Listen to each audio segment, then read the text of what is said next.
Hello बच्चा लोग, आज फिर से तुम सबके लिए एक टॉपिक लेके आया हूँ। और आज का टॉपिक अपना रिलेट करता है इंडियन स्टैम्प एक्ट से रिलेटेड। तो बेटा, सबसे पहले अगर तुम लोगों को फ्री लेक्चर्स चाहिए, तुम लोगों को लगता है कि कोई टॉपिक के ऊपर मैंने तुमको जानकारी देनी चाहिए, तो प्लीज़ सब्सक्राइब करो और नीचे कमेंट में डालते चलो कि कौन सा टॉपिक ऐसा है पूरे CS एग्जीक्यूटिव के JIGL या सेटिंग अप के B पार्ट का जो तुम लोगों को आ रहा नहीं है। ठीक है, वो मैं तुमको शेयर करूँगा, 100% करूँगा। और तुम्हारे लिए बहुत सारे टॉपिक्स मैं फ्री में लेके आ रहा हूँ बेटा।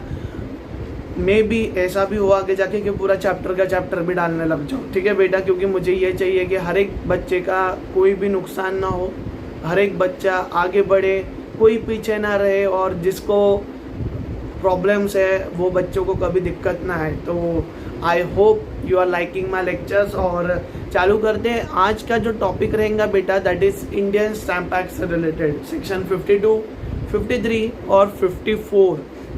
ये तीनों सेक्शंस बेटा ये आते हैं मिसयूज स्टैम्प के लिए। कौन से स्टैम्प के लिए?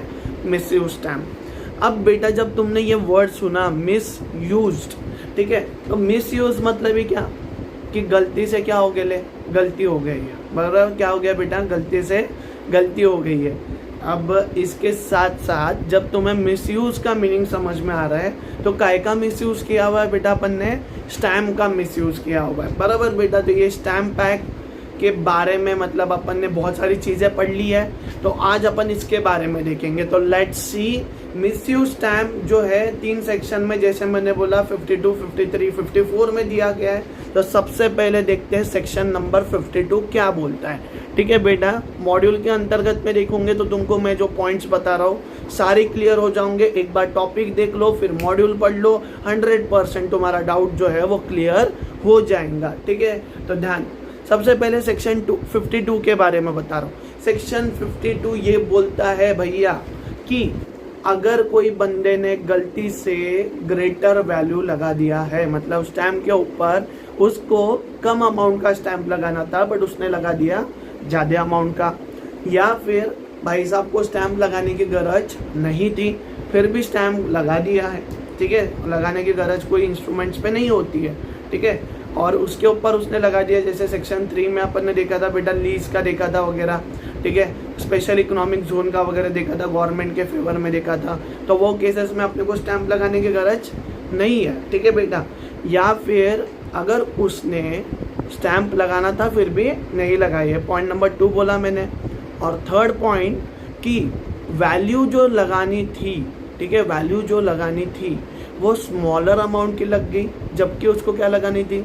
ग्रेटर अमाउंट के लगाने थे। तो ये तीनों केसेस में मुझे बताओ कहीं ना कहीं मिसयूज हो रहा है या नहीं हो रहा है बेटा? स्टैम्प का हो रहा है। बराबर बेटा, इसके साथ साथ में सेक्शन नंबर 13 तुमने पढ़ा होगा। अगर तुमने चैप्टर आगे से पढ़ा हुआ है तो तुमको सेक्शन नंबर 13 पता होगा। सेक्शन नंबर 13 बोलता है how to write a impress stamp, मतलब where to stamp, where from to start impress stamp. तो अगर तुमने पढ़ा होगा तो तुमको पता होगा, नहीं पढ़ा होगा तो मैं बता दूं। सेक्शन 13 बेटा इम्प्रेस स्टैम्प कैसे लिखना है, इंस्ट्रूमेंट को किस तरीके से लिखना है इम्प्रेस स्टैम्प वाले, उसके साथ डील करता है।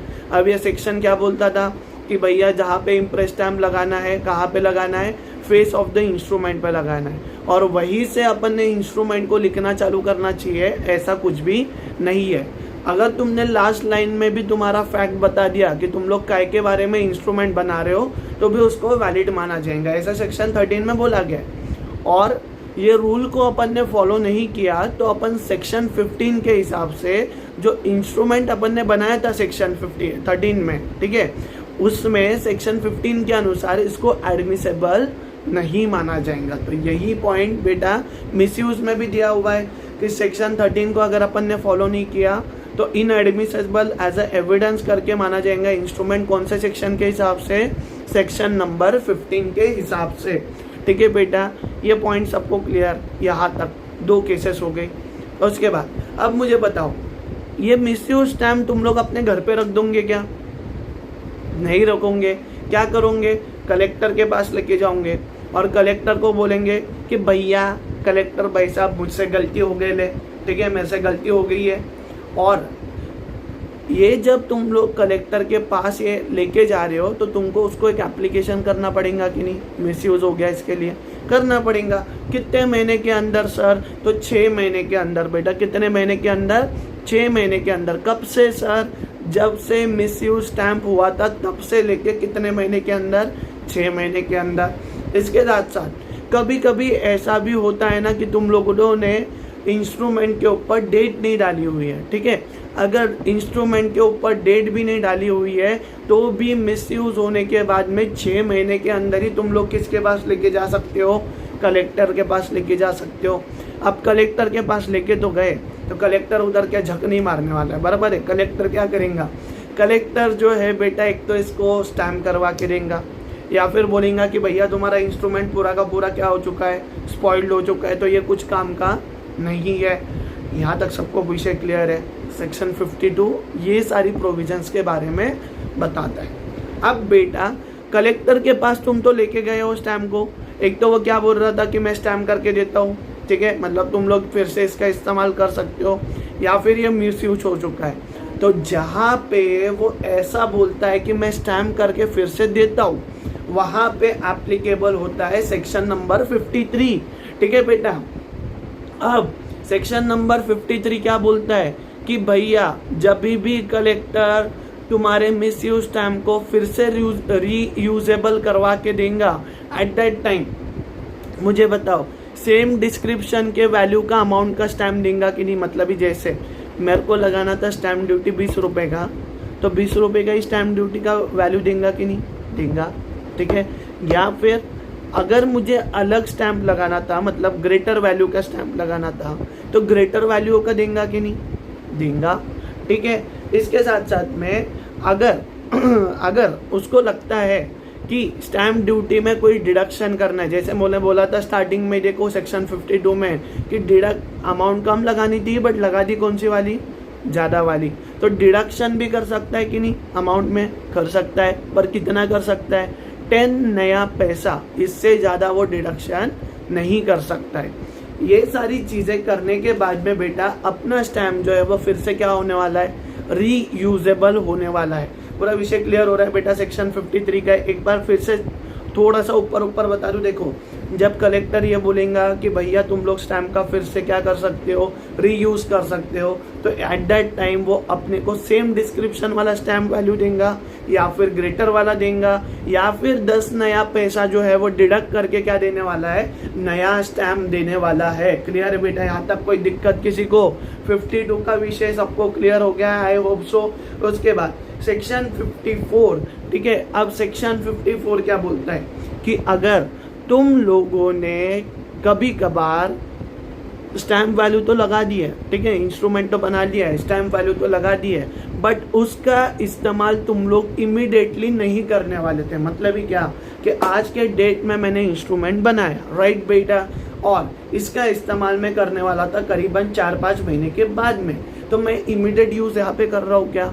नहीं कर रहा हूँ, राइट। अब बेटा अगर ये स्टैम्प जो मैंने इमीडिएट यूज के लिए नहीं बनाया था, अगर ये स्टैम्प बेटा स्पॉइल्ड भी नहीं है, अनफिट भी नहीं है और यूजलेस भी नहीं है, ठीक है बेटा, तो इन दैट केस बेटा इसके ऊपर अपने को रीयूज इसको करते आएंगे कि नहीं, फिर से इस्तेमाल करते आएंगे कि नहीं, जब मैं यूज़ करने वाला हूँ फ्यूचर में करते आएंगा। बट कलेक्टर बोलेगा कि भैया तुम लोगों को तुम्हारे इंस्ट्रूमेंट में से 10 नया पैसा पहले क्या करना पड़ेगा? डिडक्ट करना पड़ेगा। अब क्यों करना पड़ेगा सर? क्योंकि ये बेटा रूल में बोला गया है कि कलेक्टर को करना पड़ता है, तो करना पड़ता है, तो कलेक्टर 10 नया पैसा जो है वो डिडक्ट करेगा और फिर तुमको वो इंस्ट्रूमेंट को रीयूज करने के लिए दे सकता है। बट इसके लिए भी 3 कंडीशंस को फॉलो करना पड़ता है। सबसे पहला कंडीशन ये बोलता है कि अगर तुम लोग इमीडिएटली कोई इंस्ट्रूमेंट नहीं बना रहे थे और उसको क्या कर रहे हो? रीयूजेबल कर रहे हो थोड़े दिनों के बाद में, तो 3 कंडीशंस को फॉलो करना पड़ता है। सबसे पहले तुम्हारा इंटेंशन बोनाफाइड होना चाहिए कि नहीं? बोनाफाइड मतलब ट्रूली और फेयरली होना चाहिए कि नहीं? होना चाहिए सर। इसके साथ साथ में स्टैम्प ड्यूटी तुमने पूरी की पूरी पे करने को होना कि नहीं? करनी चाहिए सर। और परचेज जो है वो होने को होना कितने महीने के अंदर बेटा? 6 महीने के अंदर। मतलब टाइम लिमिट जो है वो अपने को इन शॉर्ट स्टैंप लगाने के बाद में कितने महीने की दी जाएंगी परचेज करने के लिए? 6 महीने की दी जाएंगी। तीनों के तीनों सेक्शंस क्लियर हो रहे बेटा। तो यही था अपना मिसयूज स्टैम्प, जिसमें अपन ने 3 तरीके देखे, 52, 53, 54। ठीक है बेटा। I hope you are liking my sections. और किसी को अगर डाउट है तो नीचे कमेंट बॉक्स में डालो, मैं तुम्हारे हर डाउट को सॉल्व करूंगा बेटा। Thank you so much and keep watching.